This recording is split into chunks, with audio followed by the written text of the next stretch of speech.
Salve, salve, família vascaína. Estamos começando o nosso pós-jogo aqui no canal Mineiro Vascaíno, trazendo para você a análise deste primeiro jogo das semifinais do Campeonato Carioca. Fim de papo, Flamengo 1, gol de Bruno Henrique aos 21 minutos do segundo tempo, Vasco 0. Eu tenho algumas coisas para falar sobre o jogo, enfim, coisas positivas, coisas negativas. Antes eu tenho que falar desse árbitro, né? Bruno Arleu de Araújo, ele faz aquela arbitragem tendenciosa que fica difícil até de você reclamar, porque não tem nenhum lance capital escancarado, né? Você tem cartões amarelos distribuídos à torta e à direito, principalmente para o Vasco, sem critério nenhum. Faltinhas sempre para o Flamengo, falta para o Vasco, segue o jogo. Essa última falta que ele marcou do Paulo Henrique, sabe? É nojento, cara. É simplesmente nojenta uma arbitragem dessa, padrão Federação Carioca, que organiza esse campeonato falido, que não dá R$1 de premiação, que só foi salvo pela CBF por atrelar as vagas da Copa do Brasil. Porque senão, meu amigo, eu defendia o Vasco jogar essa porcaria com o Sub-20. Mas como tem as vagas na Copa do Brasil, a gente tem que encarar o campeonato e chegar às semifinais. Aí você chega na semifinal, você pega um rival, não adianta, você quer ganhar. É complicado. Dito isso, sobre a arbitragem e essa federação maldita, vamos falar do jogo. Bom, primeiro tempo, para mim, o Vasco melhor. O Vasco teve a melhor chance de ataque, né? A marcação-pressão alta que o Carille fez contra o Botafogo e deu certo, se repetiu hoje contra o Flamengo e os caras se complicaram todo. No primeiro tempo, o Flamengo ficou dando muito chutão, só conseguia sair com qualidade com o Wesley pelo lado direito e explorando ali as costas do Piton, que é péssimo na marcação. O Carille vê isso, manda o Matheus Cocão ajudar ali, dá uma estancada. O Flamengo é obrigado até a jogar um pouco mais pelo lado esquerdo, mas não consegue uma grande chance de gol, a não ser em alguns cruzamentos. Em cobranças de falta também, eles levaram algum perigo. Mas a grande chance, a chance mais clara de gol do primeiro tempo é do Vasco. Já tinha tido um lance com o Jair ali da entrada da grande área, que ele bate colocado e vai para fora, mas o lance é o do Ryan, que vem trazendo com a perna direita, que não é a boa, ele finaliza, o Rossi faz a defesa, a bola volta no Ryan, agora sim ele ajeita para a perna esquerda, vence o goleiro, né? Bate no canto que o goleiro não tava, mas estava lá o Léo Ortiz de novo, né? Teve aquele lance do Léo Pereira no passado, que ele tira uma bola em cima da linha do Verratti, e esse ano agora o Léo Ortiz tirando essa bola do Ryan. É uma mistura de sim, o Ryan perdeu o gol, mas uma dose de competência também do zagueiro do Flamengo, que estava ali no lugar correto para evitar o gol. Eu acho que faltou o Vasco ser competente, porque quando a gente joga nessa diferença de elenco, as poucas chances que você criar, você tem que ser letal, você tem que matar o jogo. E o Vasco teve essa chance no primeiro tempo, poderia até mudar as características do jogo, né? O Flamengo ter que se abrir mais e o Vasco explorar um contra-ataque, mas não. O jogo acaba 0-0 no primeiro tempo. E o Carille não mexe no intervalo. Para mim é o primeiro erro do técnico do Vasco, tá? Acho que a escalação, você pode falar alguma coisa ou outra, mas, pô, sem o Tietê, sem o Paulinho, os reforços a gente viu que estão ainda sem ritmo de jogo. Então eu acho que na escalação era mais ou menos isso mesmo. E eu gostei da postura do time, né? No primeiro tempo, mostrando que escalação nem sempre dita o que vai ser o time. O time vem num 4-4-2 com 3 volantes, mas para mim é o melhor do primeiro tempo. E aí o Carille não mexe e o Flamengo volta melhor. Volta mais ligado. O Vasco claramente, fisicamente, morreu. Não conseguia fazer aquela pressão mais na saída de bola deles. E o Flamengo começa a tomar conta. Eu acho que até o Flamengo tinha mais posse, mas não tinha sido perigoso ainda no jogo. E aí o Luiz Araújo acerta uma bola na trave, né? Aparece sozinho ali na entrada da grande área para chutar pro gol. E finaliza na trave. E na sequência o Bruno Henrique, com uma baita dose de sorte, cagou na finalização. Eu acho que até a ajeitada ele vai bem. Ele tira o Lucas Freitas na ajeitada para a perna esquerda. Mas, pô, ele pega na orelha da bola, um chute sem muita força e vai assim, aonde tinha que ir para vencer o Léo Jardim. A bola morre no ângulo. É aquilo também, né? Tem que ter sorte, né? Pro Vasco faltou competência, poderia ter tido um pouco de sorte, né? Na finalização, o Léo Ortiz se embananar ali e a bola passar por ele. Mas, enfim, é um pouco de sorte, um pouco de competência. E a partida, assim, mas no minuto seguinte, foi sair a bola, o Vasco muda a postura e volta a jogar um pouco mais parecido do que jogou no primeiro tempo. E, de novo, na última bola, no último lance, acaba desperdiçando uma chance clara. O Verratti, não sei se era o Verratti ou o Hugo Moura, fica ali em posição de impedimento, confunde bastante a marcação da linha do Flamengo. No cruzamento, ele fica parado, né? Se é o Hugo Moura ou o Verratti, não vou lembrar, ele fica parado e o João Vitor aparece livrinho na cara do Rossi para escolher o canto. Ele tenta aquela cabeçada pro chão, né? Para vencer o goleiro. E aí o Rossi foi bem, fez a defesa e garantiu ali a vitória do Flamengo por 1-0. Para mim complica bastante para um segundo jogo, porque pelo regulamento agora o Vasco tem que fazer 2 gols. E aqui eu não tô para iludir o torcedor. Eu acho que 2 gols a vaca já pode ter ido pro brejo, né? É só se o Vasco arrumar um gol muito rápido. Conseguir com 10 minutos de primeiro tempo fazer 1-0. Aí a gente volta a disputar essa vaga na final. Agora, qualquer coisa diferente disso, eu acho que o Flamengo acaba encaminhando essa ida para a final. O que para mim é ruim só pela rivalidade. É só porque estamos encarando o Flamengo e aí eu quero ganhar.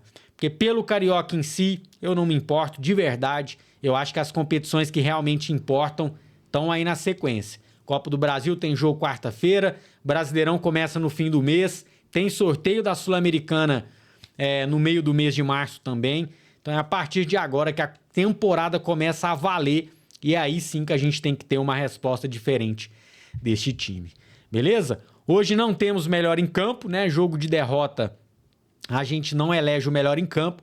Vamos então para as notas, para as atuações dos jogadores. O goleiro Léo Jardim foi bem no jogo. Foi bem no jogo, estava bem colocado. O Flamengo tentou alguns chutes de fora, ele estava bem. 2 lances que a bola passou dele. Foi a na trave do Luiz Araújo e o gol do Bruno Henrique, que foi no ângulo, né? Sem a menor chance para o goleiro do Vasco. Enfim, não vou dar uma nota grande, porque a gente sai com a derrota, mas acho que dentro do possível foi bem o Léo Jardim. Vou dar uma nota 6 para ele. O Paulo Henrique teve alguns lances ruins, né? Aquela bola que o Lloyd passa pedindo, ele prefere virar o jogo já no segundo tempo e manda direto para fora. Teve alguns lances que o Paulo Henrique ficou desligado, mas ele segue sendo para mim assim importantíssimo na parte defensiva do Vasco, o nosso PH. Vou dar uma nota 6 para ele também. O João Vitor é uma bomba relógio. O João Vitor, ele tá sólido no jogo, ele tá soberano, de repente ele faz uma loucura. De repente ele tenta uma saída de jogo arriscada e perde a bola. Eu tô meio que acostumando a entender que o João Vitor é isso. Se ninguém chegar pro cara, sabe, e botar a cabeça dele no lugar, vai ser sempre isso aí. Ele tem característica de ser um bom zagueiro, ele é rápido, ele é alto, ele tem uma boa bola aérea, mas essa inconsistência dele dentro de campo começa a me incomodar bastante, tá? Começa a me incomodar bastante. Teve rateado do João Vitor, teve rateado do Lucas Freitas hoje, tá? Então a dupla de zaga, na minha opinião, hoje não foi bem. Foi de média para fraca. Vou dar aqui uma nota... Vou dar uns 5,5. 5 pro João Vitor e 5 também pro Lucas Freitas. Acho que até o Lucas Freitas, por ter falhado ali no lance do Bruno Henrique, não é uma falha grotesca, né? Mas vou tirar meio pontinho dele aqui. Eu daria uns 5 também. Vou dar um 4,5 pro Lucas Freitas. Eu vou te falar... A zaga, ela tava no primeiro tempo, pra mim ela foi bem demais. No segundo tempo, uma ou outra rateada ali, no gol do Flamengo, enfim. Acho que dá pra dar essa nota 5. Aliás, o João Vitor, eu vou tirar mais meio ponto dele, que eu lembrei daquela bola que ele tenta proteger do Plata e o Flamengo quase faz o gol. Ele fica pedindo uma falta, ele viaja ali na maionese e quase entrega o gol do Flamengo. Acho que a zaga hoje é um ponto a se observar. O Piton, pra mim, o pior em campo. Deixa eu ver se tem outro. Jair, Hugo Moura, Coutinho, Ryan, Verratti. Eu acho que pra mim o pior em campo hoje o Piton. No primeiro tempo levou um baile ali do Wesley, teve que o Cocão ir ajudá-lo. No segundo tempo ele até aparece em algum momento ali pela esquerda, fazendo uma tabelinha com o Lloyd, mas, pô, o Piton tá longe de ser aquele Piton que a gente acostumou a ver, né? 2025 do Piton ainda não aconteceu. Ele entrega estatística, ele tem sempre números bons em cruzamentos certos, né? Bons números, melhor dizendo, em cruzamentos certos, mas o Piton 2025 tá deixando muito a desejar. Vou dar uma nota 3,5 pro Lucas Piton. O Matheus Cocão, cara, eu vou passar um pano do cartão amarelo, porque eu acho que foi precipitado o Bruno Arleu. Quando é clássico, você não pode sair distribuindo amarelo. Você corre o risco de acabar com o clássico rápido demais, de ter que expulsar um cara ainda no primeiro tempo. Você tem que ter um árbitro com experiência, que vai dar uma bronca, vai chamar o jogador na chincha ali e vai controlar o jogo. Então acho que ele se perdeu bastante. E o cartão amarelo pro volante acaba pesando, né? Você vai medir a partir dali as suas ações. Eu acho que o Cocão tava até firme na marcação, mas é outro que tá um pouco abaixo, né? O Cocão tá um pouquinho abaixo das melhores partidas dele. Vou dar aqui uma nota... Vou dar um 4,5 também pro Matheus Cocão. O Jair eu já gostei um pouco mais. Falta intensidade ao Jair, falta marcação, mas... Enfim, eu acho que o Jair, ele consegue, como é que fala? Balancear isso com seu posicionamento, né? Ele conhece um atalho que um menino não conhece, mas, enfim, é outro que tá devendo ainda um grande futebol, né? O Jair, acho que ele teve uma reta final interessante ano passado, parecia que vinha um 2025 diferente, ainda não aconteceu, vinha sendo poupado pelo departamento de futebol, volta hoje aí pelos desfalques. Vou dar uma nota...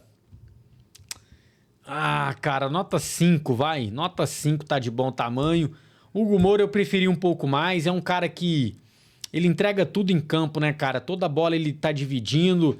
Às vezes ele não consegue aparecer pro time, pra torcida, melhor dizendo, mas ele aparece sempre pro time. Um pouquinho a mais. Talvez o melhor jogador da marcação ali do Vasco hoje. Vou dar um 5,5 pra ele. Felipe Coutinho, um primeiro tempo onde ele aparece participativo, né? Aquele lance que o Jair bate de fora da área, era o Coutinho no lance. Ele tem uma boa abertura de bola pro Paulo Henrique no lado direito. Enfim, nada de espetacular, mas participativo. No segundo tempo, o Felipe mortinho apareceu, quase não tocou na bola. Enfim, eu não sei, cara. Eu acho que à medida que a dificuldade vai aumentando, Coutinho e Payet não conseguem mostrar seu futebol, sabe? Eles conseguem aparecer de vez em quando contra uma equipe mais fraca, mais desinteressada. Não tá me animando essa dupla para 2025. Os dois estão devendo futebol. Há um tempo atrás eu achava que o Payet estava até um pouquinho melhor. Esses dois últimos jogos já me fazem acreditar que os dois estão numa fase muito ruim. O Payet fisicamente terrível, né, cara? Terrível. Vou dar aqui uma nota mediana pro Felipe Coutinho. Vou dar uma nota 5 para ele. É pouco demais, né, Coutinho? É pouco demais o que você tá apresentando. O Ryan, apesar do gol perdido, foi o atacante mais perigoso do Vasco no primeiro tempo. No segundo tempo, sumiu também, né? Sumiu. Aquela bola que ele perde o gol, eu acho que mistura um pouco a incompetência do Ryan em colocar a bola na rede com a competência do Léo Ortiz de estar ali no momento certo e tirar a bola, né? Vou dar aqui uma nota... Vou dar um 5,5 pro menino Ryan. O Verratti, ele teve uma só oportunidade, que não é nenhuma oportunidade clara, foi uma bola meio dividida ali que sobra para ele na boca da grande área e ele se precipita. Ele tenta uma finalização com a perna esquerda achando que a marcação ia chegar antes. E eu acho que se ele coloca o corpo na frente, ele poderia sofrer uma falta, né? Já estava entrando ali na grande área. Ou, no mínimo, ele ia ter uma chance mais clara para finalizar. Acho que o Verratti se precipitou. No mais, não teve nenhuma grande chance de gol. Sempre um guerreiro em campo. Vou dar uma nota 5 pro Pablo Verratti. E o Lloyd, cara, dos que entraram, o que mais me agradou, né? Uma personalidade que já chama a atenção. Ele é aquilo mesmo. Ele é um cara que vai pra cima, ele é um cara que tenta fazer uma graça, ele é um cara que pedala, tenta uma jogada diferente. Não é um craque de bola, obviamente, mas pra quem não tinha nada, eu acho que agora a gente tem um ponta esquerda que tem potencial. Não tô falando que nossos problemas estão resolvidos, longe disso, mas tem potencial para se tornar ali uma peça importante nesse ataque do Vasco. Acho que tentou um chute pro gol, tentou tabelinhas, enfim, arrumou uma confusão ali com o Gerson umas 2 vezes. Eu acho que tem potencial o nosso Lloyd, tá? Acho que tem potencial. Vou dar aqui pela estreia um 5,5 para ele. O esforço até que entrou mais ou menos, né? Não comprometeu em nenhum lance. Dá para dar uma nota 5 para ele. O Payet, para mim, muito mal. Perde umas 3 bolas seguidas. Tem um contra-ataque do Flamengo que é constrangedor, tá? O Payet tentando correr atrás do menino do Flamengo ali. Falar baixinho para ninguém nos ouvir. Mas eu acho que nesse futebol competitivo de hoje, o Payet só aparece se você conseguir colocar ele com a bola lá na boca da grande área. E aí é difícil, cara. É difícil, sabe? Eu acho que Payet e Coutinho que coloquem as barbas de molho, hein? Vão ter que jogar mais bola se quiserem uma renovação, tá? O Payet só se for naquele esquema lá de graça. Porque se tiver que pagar, acho bem complicado, tá? Vou dar aqui uma nota 4 pro Dimitri Payet. Aliás, acho que o Payet é tão mal quanto o Piton, viu? Vou dar a mesma nota pros dois. Vou dar um 3,5 aqui. Os piores na partida. E o Garré, claramente sem ritmo de jogo, né? Sem tempo de bola, não consegue correr atrás dela. Enfim, teve uma bola que ele se complica sozinho. É aquilo, a gente fica doido pra ver o cara em campo, mas colocar sem ritmo de jogo é isso. É ter paciência, esperando o cara ter mais minutos pra ver se ele vai melhorando. Mas me assustou um pouco, tá? O jeito que o Garré tá travado em campo e tudo mais. O Carille acaba... deixa eu dar aqui a nota 4,5 pro Garré. O Carille, pra mim, demorou a mexer. Eu teria mexido no intervalo. Acho que a escalação inicial foi até ok. O plano deu certo. O Vasco foi melhor no primeiro tempo. Mas no segundo tempo ele demorou demais pra mexer, né? Demorou. Ele poderia ter arrumado o setor esquerdo. Ele poderia ter tirado o Cocão mais cedo, que estava amarelado. Enfim, eu acho que... hoje eu tenho as minhas questões, sim, com o Fábio Carille, em que pese tudo aquilo que a gente fala, né? O Flamengo tem um time titular melhor, tem um elenco bem melhor que o nosso, um trabalho já mais maturado do Felipe Luiz, ainda é o 10º jogo do Carille à frente do Vasco. Em que pese isso tudo, eu acho que o Carille podia ter sido um pouco melhor nas substituições no dia de hoje, mas não acho também que tá na conta do Carille, não. Eu acho que faltou competência para os nossos jogadores a hora que a gente teve a chance, e o Flamengo também teve a sua dose de sorte naquele chute do Paulo Henrique. Vou dar uma nota 5 aqui pro técnico Fábio Carille. É isso, minha família. Não esqueça de deixar o seu like, o seu comentário. A gente se vê durante a semana aí. Tem Copa do Brasil e Campeonato Carioca. Um bom carnaval para todo mundo. A gente se vê muito em breve.